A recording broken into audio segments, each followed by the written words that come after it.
بسم اللہ الرحمن الرحیم۔ السلام علیکم ناظرین، دین دنیا چینل میں آپ کو خوش آمدید کہتے ہیں۔ دین اسلام میں خنزیر یعنی سور کا گوشت حرام قرار دیا گیا ہے۔ اسلام دین فطرت ہے اور اللہ تعالیٰ کا بنایا کوئی بھی قانون بے مقصد نہیں ہے۔ ایسے ہی خنزیر کے گوشت سے پرہیز کا حکم بھی بے معنی نہیں ہے۔ اس جانور کو ناپاک کہا گیا اور اس کا گوشت کھانے سے جو طرح طرح کی بیماریاں انسان پر حملہ آور ہوتی ہیں، ان کے بارے میں اگر آپ سن ہی لیں تو آپ کے رونگٹے کھڑے ہو جائیں۔ یہی نہیں بلکہ سور کو چھونے سے بھی منع کیا گیا۔ اگر چھو لیں تو کون سی بیماریاں آپ کو پکڑ سکتی ہیں، اور اس کا گوشت کھانا شروع کر دیں تو کون سی ایسی دائمی بیماریاں ہیں جو نسلوں تک پیچھا نہیں چھوڑیں گی۔ آج کی ویڈیو میں ہم یہی جانیں گے۔ اس ویڈیو کو آخر تک ضرور دیکھیے گا، کیونکہ ویڈیو کے آخر میں ہم آپ کو بتائیں گے کہ مغربی ممالک جیسے امریکہ، برطانیہ وغیرہ میں سور کا گوشت نہ چھوڑنے کا کیا نقصان اٹھانا پڑا ہے، اور کون سی بیماریاں ہیں جو اس جانور کی وجہ سے مغربی معاشرے میں عام ہیں، مگر زیادہ تر ایشیائی معاشرہ اور سارے اسلامی ممالک ان بیماریوں سے محفوظ ہیں۔ ناظرین، ڈاکٹر ذاکر نائک جاپان کی ٹور پر تھے، جہاں ان سے سور کے گوشت سے متعلق سوال کیا گیا، اور سوال کرنے والی ایک جاپانی ڈاکٹر تھی۔ وہ اس معاشرے کا حصہ تھی جہاں حلال اور حرام کی تمیز نہیں کی جاتی۔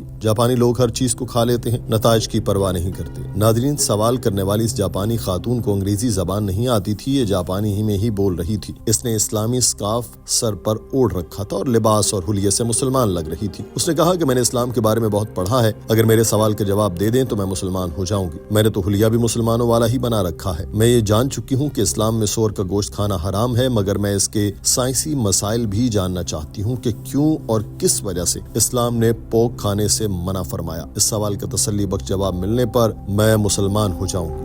ヒジャブを着ていますが、私はムスリムではありません。今日今まで勉強してきてシャハーダを今日ここでしていただきたいと思ってこの格好で。タクビール。すみません。その前に一つだけ質問させていただいていいですか。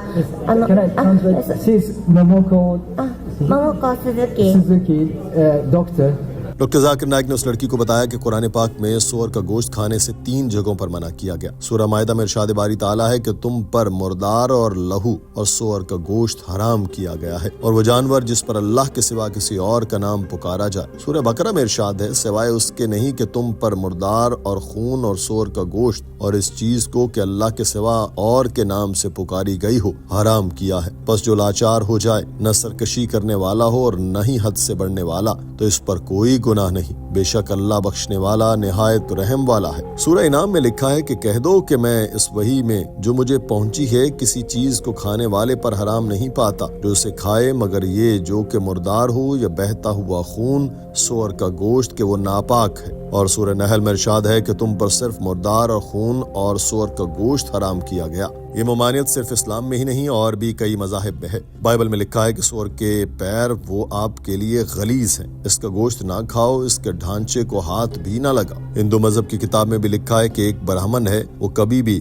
مشروم، سور، لہسن یا مرغی کبھی نہیں کھائے گا۔ کوئی بھی اگر حرام گوشت کو بیچتا ہے، آپ اس کے ہاتھ یا پیر کو کاٹو۔ یہ تو ہو گیا مذہبی حوالہ، مگر سائنس کا سوال آپ نے کیا تو آج کی سائنس ہمیں بتاتی ہے کہ سور کا گوشت انسانی صحت کے لیے کتنا نقصان دہ ہے۔ اگر آپ سور کا گوشت کھاتے ہیں تو 70 قسم کی بیماریاں ہونے کے چانس ہوتے ہیں۔ پن ورم، راؤنڈ ورم اور ٹیپ ورم نامی کیڑے انسانی جسم میں پیدا ہو جاتے ہیں۔ آپ ایک ڈاکٹر ہیں تو آپ نے پڑھا ہوگا کہ ایک میڈیکل ٹرم ہے ٹیما فولیا۔ اس کا مطلب ہے کہ ٹیپ ورم یعنی وہ کیڑا جو سور کے گوشت میں ہوتا ہے۔ سائنس ہمیں بتاتی ہے کہ آپ پوک کو جتنا بھی پکا لیں، یہ ٹیپ ورم مرتا نہیں ہے۔ اس کے انڈے بھی گوشت میں موجود رہتے ہیں۔ جب آپ گوشت کھاتے ہیں تو اس کیڑے کے انڈے آپ کے خون کے بہاؤ کی بدولت دماغ تک پہنچ جاتے ہیں، اور پھر یہ کیڑا دماغ کو کھانا شروع کر دیتا ہے۔ اگر یہ آنکھ میں چلے جائیں تو اندھے پن کا خطرہ بڑھا دیتا ہے، اگر دل کے قریب پہنچ جائیں تو دل کو نقصان پہنچاتا ہے، اور اگر جگر تک پہنچ جائے تو جگر کو نقصان پہنچائے گا۔ جہاں جہاں اس ٹیپ ورم کے انڈے جائیں گے، ان میں سے کیڑے نکلیں گے اور وہ انسانی جسم کو نقصان پہنچاتے جائیں گے۔ جب تک انسان کو پتہ چلتا ہے کہ اس کو یہ بیماری ہے، نقصان اتنا بڑھ چکا ہوتا ہے کہ قابل واپسی نہیں رہتا۔ Pinia solium, even if you cook the food very well, the ova does not die. 加熱してしっかり調理したとしてもその季節は死なないといった影もある。 The egg via the bloodstream can go to the brain and cause brain damage. でその寄生虫の卵が胃に残ってそれがやがては脳にまで行って It can go to the eye and cause eye blindness.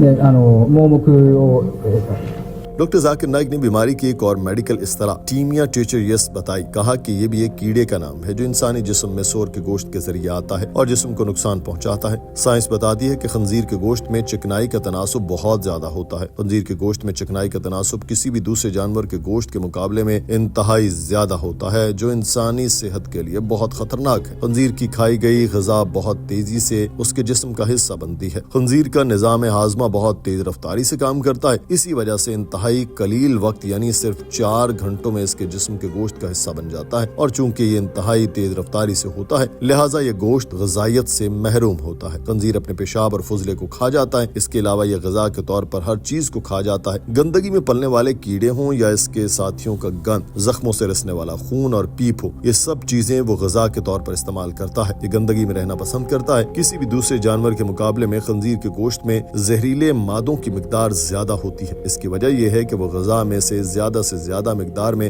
زہریلے مادے جذب کرتا ہے. اب science نے بھی اس بات کو ثابت کیا کہ خنزیر کو پسینہ نہیں آتا. اس وجہ سے وہ تمام زہریلے مادے جو کہ پسینے کی صورت میں جسم سے خارج ہو سکتے ہیں وہ خنزیر میں نہیں ہو پاتے اور اس کا زہر اس کے خون میں ہی جمع ہوتا رہتا ہے. اس کے علاوہ یہ روئے زمین پر سب سے بے شرم جانور ہے. یہ اتنا بے شرم ہے کہ اپنی ماں، باپ، بہن کے ساتھ بھی سیکس کر لیتا ہے. It's the only animal that enjoys seeing its wife, its mate, having sex with a friend. It's a shameless animal. Most shameless animal on the face of the earth. These are the few reasons why we Muslims don't have pork. それゆえにムスリムは豚肉を食べないわけです。 doctor Zakir Naik نے اس جواب کے بعد اس لڑکی سے دریافت کیا کہ کیا تم میرے جواب سے مطمئن ہو؟ اس لڑکی نے کہا کہ ہاں میں مطمئن ہوں. ڈاکٹر صاحب نے پوچھا کہ کیا تم اسلام قبول کرنا چاہتی ہو جبکہ میں تمہارے سوالوں کا جواب دے دیا ہے؟ اس پر اس لڑکی نے جواب دیا کہ ہاں میں اسلام قبول کرنے کے لیے تیار ہوں. ڈاکٹر ذاکر نائک نے اس لڑکی کو کلمہ پڑھایا اور اس کو مسلمان کر دیا. حال میں موجود تمام لوگوں نے نعرہ تکبیر بلند کیا اور ڈاکٹر صاحب نے اس خاتون کے لیے صراط مستقیم پر قائم رہنے کی دعا کی.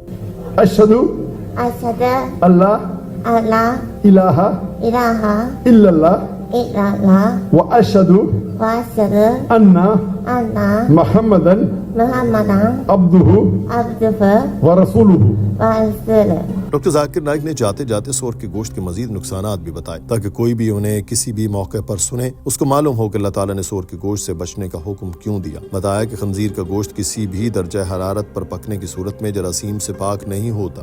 آج تک اس بات کا پتہ نہیں چلایا جا سکا کہ کس درجہ حرارت پر پکنے کے بعد مکمل طور پر اس کے گوشت میں موجود زہریلے مادوں کا خاتمہ ہو سکتا ہے. خنزیر میں 30 ایسی بیماریاں موجود ہوتی ہیں جو فوری طور پر انسان میں منتقل ہو سکتی ہیں. یہی وجہ ہے کہ اللہ کی جانب سے خنزیر کو چھونے سے بھی منع فرمایا گیا. خنزیر کا گوشت کئی مہلک بیماریوں کا سبب بن سکتا ہے. خنزیر پر انسان میں ٹائیفائڈ، جوڑوں کے درد، پتے کی بیماریوں اور دیگر کئی بیماریوں کا سبب بن سکتا ہے. اس کے گوشت کے اندر ایسی سلبٹیں ہوتی ہیں جو زہریلے مادے اپنے اندر جمع کر لیتی ہیں. ان تمام نقصانات کی وجہ سے ہی دین اسلام میں خنزیر کو حرام قرار دیا گیا. مگر مغربی معاشرہ اور کچھ ایشیائی ممالک اس کو چھوڑنے کو تیار نہیں ہوتے. یہی وجہ ہے کہ وہاں وہ بیماریاں آج عام ہیں جن کا ہم ایشیائی لوگوں نے کبھی نام بھی نہیں سن رکھا، جیسے کلر بلائنڈنس. اس میں انسان اپنی آنکھوں سے کوئی رنگ نہیں دیکھ پاتا. اس کی ساری زندگی بلیک اینڈ وائٹ جیسے گزرتی ہے. بچے وہاں الرجیز کے ساتھ پیدا ہوتے ہیں. کسی کو مونگ پھلی کھانے سے الرجی ہے تو کسی کو دودھ پینے سے. جبکہ ہم ایشیائی اور مسلمان ممالک جہاں سور کا گوشت نہیں کھایا جاتا وہاں ان بیماریوں کا نام و نشان تک نہیں، کیونکہ سور کا گوشت DNA میں بھی تباہی کا باعث بنتا ہے جس کے نتیجے میں ایسی بیماریاں وجود میں آتی ہیں جو انہونی ہوتی ہیں. اللہ تعالی ہم سب کو اپنے دین پر عمل کرنے کی توفیق عطا فرمائے. ناظرین، آپ کو یہ ویڈیو اچھی لگی تو اس کو اپنی فیملی اور فرینڈز کے ساتھ ضرور شیئر کیجیے گا. یہ صدقہ جاریہ ہے. آپ ایک اچھی بات دوسروں تک پہنچا رہے ہیں. امید ہے آپ ہمیں ایسے ہی سپورٹ کرتے رہیں گے اور ہم آپ کے لیے ایسی ہی علمی، منطقی اور معلوماتی ویڈیوز لے کر حاضر ہوتے رہیں گے. اپنا خیال رکھیے گا. اللہ حافظ.